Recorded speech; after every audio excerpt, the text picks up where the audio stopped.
شادی کے 1.5 سال بعد وہ اپنے کمرے میں اندھیرے میں لیٹی گھنگھریالے بالوں کو انگلیوں سے گھماتے ہوئے کہیں ماضی میں کھو گئی۔ ماضی۔ آج اس کا میٹرک کا آخری پیپر تھا اور اس سے زیادہ اسے خوشی اس بات کی تھی اس کے بھائی کی شادی شروع تھی۔ گھر میں پہلی شادی تھی اور وہ اس شادی کو لے کر بہت ہی پرجوش اور خوش تھی۔ حاجی صاحب کے 3 بچے تھے، 2 بیٹے اور 1 بیٹی۔ اس کا نمبر دوسرا تھا مگر وہ اپنے گھر کی سب سے لاڈلی بیٹی تھی۔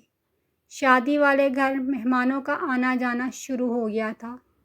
سب ہی مہمانوں سے وہ بہت ہی گرم جوشی اور خوش دلی سے ملی۔ اپنی باتوں اور عادتوں سے اسے سب کا دل جیتنا تو آتا ہی تھا۔ بازار جانے کے لیے وہ جیسے ہی نکلنے لگی تو سامنے اس کی بچپن کی دوست باہیں پھیلائے کھڑی تھی۔ پھر تو یوں سمجھو کہ اس کی خوشی کا ٹھکانہ نہ رہا۔ ماریا سے ملنے کے بعد اس نے ساتھ کھڑے لڑکے پر ایک نظر ڈالی تو ماریا سمجھ گئی اور بولی، ان سے ملو، یہ ہے میرے بھائی۔ یار تم بھول گئی کتنا تنگ کرتے تھے ہم ان کو۔ اس سے پہلے حماد کچھ کہتا اس نے اپنے بھائی کو آواز دی، بھائی شمشاد خالہ کے بچے آئے ہیں، ان کو ساتھ لے جائیں۔ اور پھر ماریا کا ہاتھ پکڑ کر کمرے میں چلی گئی۔ وہ پوری شادی میں بس ایک چیز بہت اچھے سے محسوس کر رہی تھی کہ حماد کی نظریں ہر وقت اس کا تعاقب کرتی رہتی ہیں۔ شادی ختم ہو چکی تھی مگر اس کے ذہن میں ابھی بھی کہیں نہ کہیں حماد کا یوں دیکھنا اور اس سے بات کرنے کے موقع ڈھونڈنا باقی تھا۔ اسی سوچ میں اس کے موبائل کی رنگ بجی تو انجان نمبر سے کال تھی۔ کال اٹھاتے ہی اس کے کانوں میں حماد کی آواز پڑی اور یوں ان کے بات کرنے کا سلسلہ شروع ہو گیا اور کب کیسے محبت نے جنم لے لیا دونوں ہی اس بات سے انجان تھے۔ دیکھتے دیکھتے 2 سال گزر گئے اور اب گھر میں اس کی شادی کی باتیں ہونے لگیں۔ حماد سے بات کرتے کرتے اسے یاد آیا کہ کل کچھ لوگ اسے دیکھنے آ رہے ہیں اور یہ بات اس نے حماد کو بتائی تو اس نے پوچھا کہ تم کیا چاہتی ہو؟ بنا کچھ سوچے سمجھے اس نے کہہ دیا صرف تمہیں اور بس تمہیں۔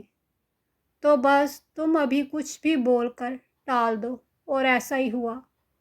وہ اپنے بھائی کے سامنے رونے لگی کہ بھائی ابھی میں بس 18 کی ہوئی ہوں، مجھے شادی نہیں کرنی۔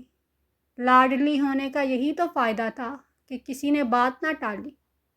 اور یوں زندگی کے مزید 2 سال گزر گئے اور 4 سال بعد حماد پاکستان واپس لوٹا تھا اور آج اس کی ملاقات حماد سے ہونے جا رہی تھی۔ اس کی بڑی بہن کی منگنی تھی اور حاجی صاحب کی پوری فیملی انوائٹڈ تھی۔ گاؤں پہنچ کر سب نے مل بیٹھ کر کھانا کھایا اور آرام کے لیے اپنے اپنے کمروں میں چلے گئے۔ گاؤں میں ہمیشہ دوپہر کے کھانے کے بعد یہی روٹین تھی۔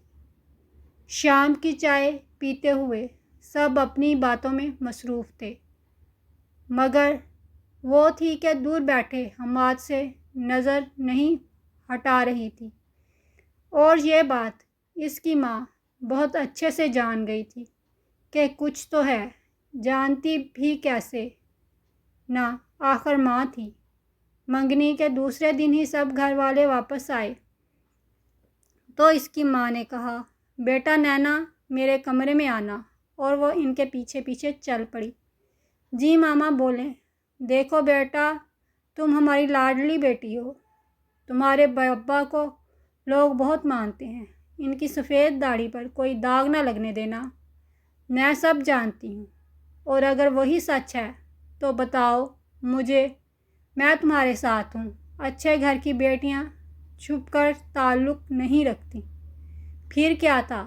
اس نے روتے ہوئے سب اپنی ماں کو بتا دیا۔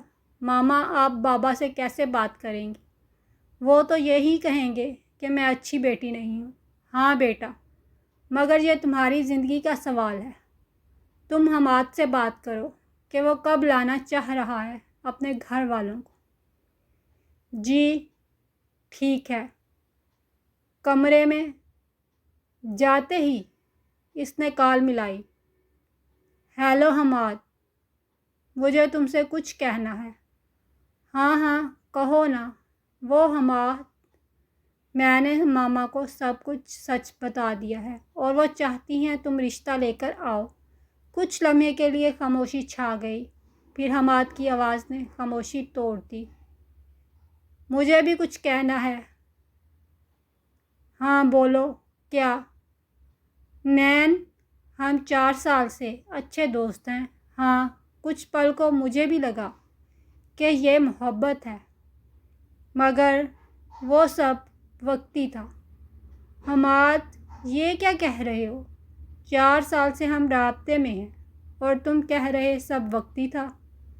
ہاں نینا، وقتی تھا، مگر ہم اچھے دوست ہیں۔ دوست؟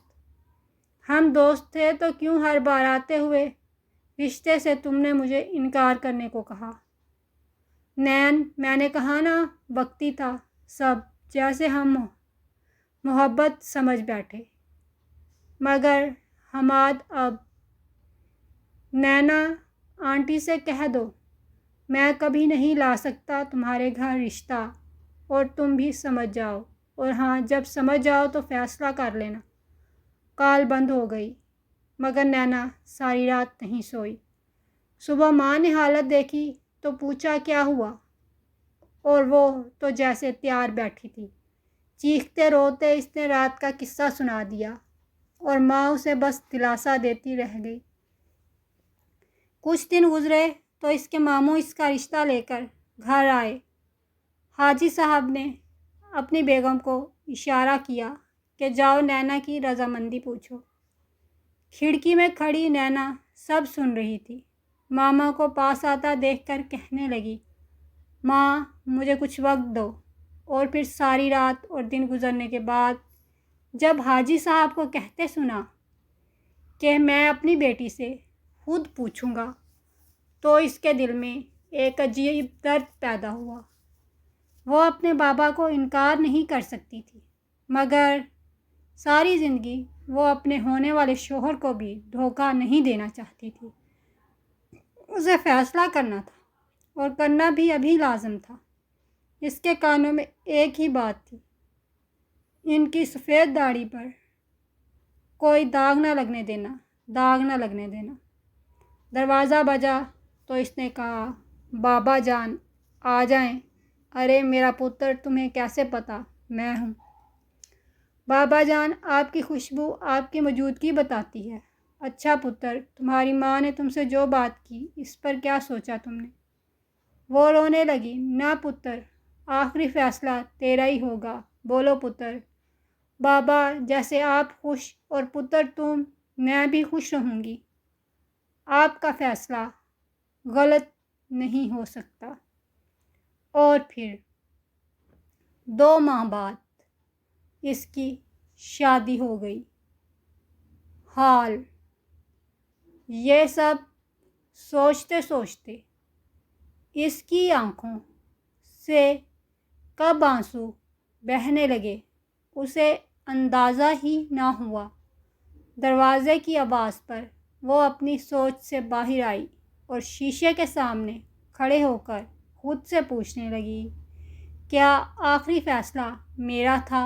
ہاں میرا تھا۔ کیا میں خوش ہوں؟ ہاں میں خوش ہوں۔ سب کہتے ہیں میں خوش ہوں۔ اور پھر مسکراتی ہوئی کچن کی طرف بڑھ گئی۔